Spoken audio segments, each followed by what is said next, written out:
সভাটা মূলত সাধারণ সদস্যদের স্বার্থ সংরক্ষণ করার জন্য তাদের যে উত্থাপিত দাবি এটা অত্যন্ত যথার্থ।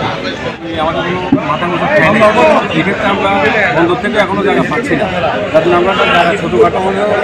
Chittagong clearing and forwarding agent কর্মচারী ইউনিয়ন সিবিএ এর সাধারণ সভা 25শে নভেম্বর সকালে অনুষ্ঠিত হয়।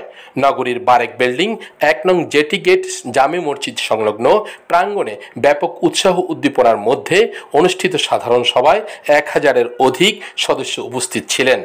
Chittagong clearing and forwarding agents কর্মচারী ইউনিয়নের সভাপতি কাজী মোহাম্মদ খায়রুল বাশার মিল্টনের সভাপতিত্বে ও সাধারণ সম্পাদক মোহাম্মদ মোশাররফ হোসেন ভূঁইয়ার সঞ্চালনায় সাধারণ সভায় উপস্থিত ছিলেন সাবেক সাধারণ সম্পাদক জাকির হোসেন, সাবেক সভাপতি আবুল কাশেম, সাবেক উপদেষ্টা ওয়াজিউল্লাহ বাদল, সাবেক সাধারণ সম্পাদক সাজ্জাদুর রহমান, বাবু ডিকে চৌধুরী সহ বর্তমান ও সাবেক নেতৃবৃন্দের উপস্থিতিতে সাধারণ সভা অনুষ্ঠিত হয়।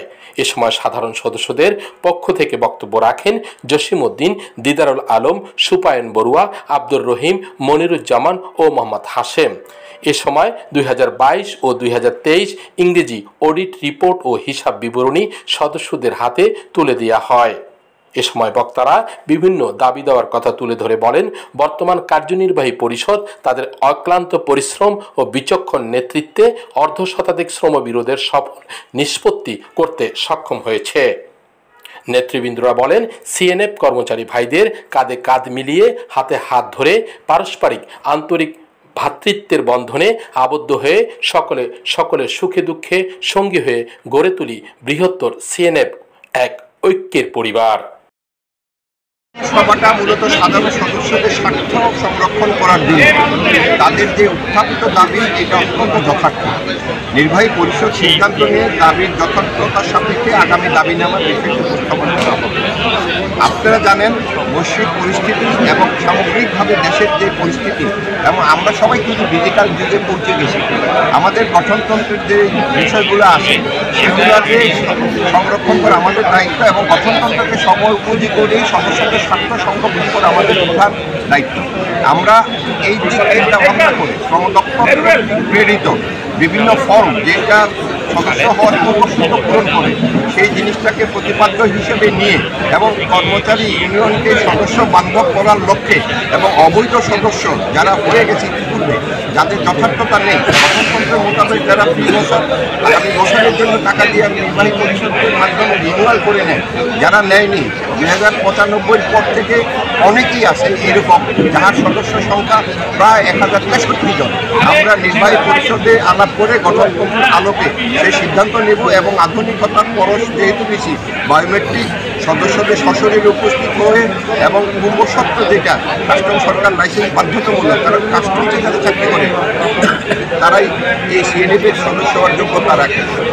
এই বিষয়টা আমাদের মাথায় রেখে আমরা সশরীরে উপস্থিত করে শ্রম দপ্তরের বিধান মোতাবেক আধুনিক পদ্ধতির অনুসরণপূর্বক বায়োমেট্রিক কিউআর কোড সম্বলিত সদস্য কার্ড দিয়ে আমরা আমাদের এই কার্যক্রম করব এবং এই জিনিসটা করার সাথে সাথে আমরা 4টা প্রতিষ্ঠানে আমাদের সদস্যদের নিবন্ধনের বিষয়টা চলে যায়।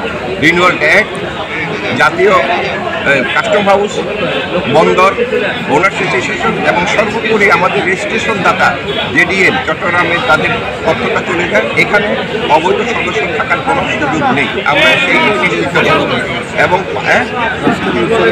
রাষ্ট্রের ওয়েবসাইটে দেওয়ার মতো আমাদের চিন্তাভাবনা আছে। আপনারা আমাদেরকে সহযোগিতা করবেন, আমরা যেন সদস্যদের কল্যাণে আমাদের গৃহীত পদক্ষেপগুলো বাস্তবায়ন করতে পারি সদস্যদের সাহায্যে, সদস্যদের সহযোগিতায়। এই প্রত্যাশা রেখে আমরা বন্দর থেকে এখনো জায়গা পাচ্ছি না, যার জন্য আমরা যারা ছোটোখাটো হলেও একটা অফিস বা করার জন্য চিন্তাভাবনা করছি। এক্ষেত্রে সহযোগিতা কামনা করছি। আর পাশাপাশি আমাদের গণতন্ত্র সংশোধন হবে। আচ্ছা, আজকে আমাদের কর্মচারীদের নামের একটু সংশোধন আসবে, কর্মচারীদের নামের একটা সংশোধন আসবে। আমরা মানের সঙ্গে দিয়ে সংশোধন করছি, আমরা সংশোধন করবো আরও তারা অর্থাৎ যুগোপযোগী করার জন্য যেটা দরকার সে ধরনের একটা ধারাবাহিকতা আমরা নিয়ে আসবো ইনশাআল্লাহ। এই বলতে আমাদের গণতন্ত্রের ধারার 4 অনুযায়ী আমাদের নতুন সদস্য গ্রহণ করার শর্ত আছে। অর্থাৎ একটা সিএনএফকে কাজ করার পর মালিক কর্তৃক আবেদনের প্রেক্ষিতে যখন কাস্টম সরকার লাইসেন্স প্রদান করা হয় সেই কাস্টম সরকার লাইসেন্স প্রদানের পরেই কিন্তু আমাদের সদস্য হওয়ার সুযোগ পাবেন, সদস্য সুযোগ পাবেন। কিন্তু সাধারণ সদস্য হলে অবশ্যই আমাদের সংগঠনের সদস্যরা এখান থেকে যা যা সংগঠন গঠনের মোতাবেক ওনার পাওয়া প্রয়োজন সব আমরা দেবো তাদেরকে। আর বেকারত্বের বিষয় যদি কোথাও চাকরির সমস্যা সেটাও আমরা কিন্তু বিভিন্ন মালিকের সাথে কথা বলে তাকে চাকরি দেওয়ার ব্যবস্থা করি।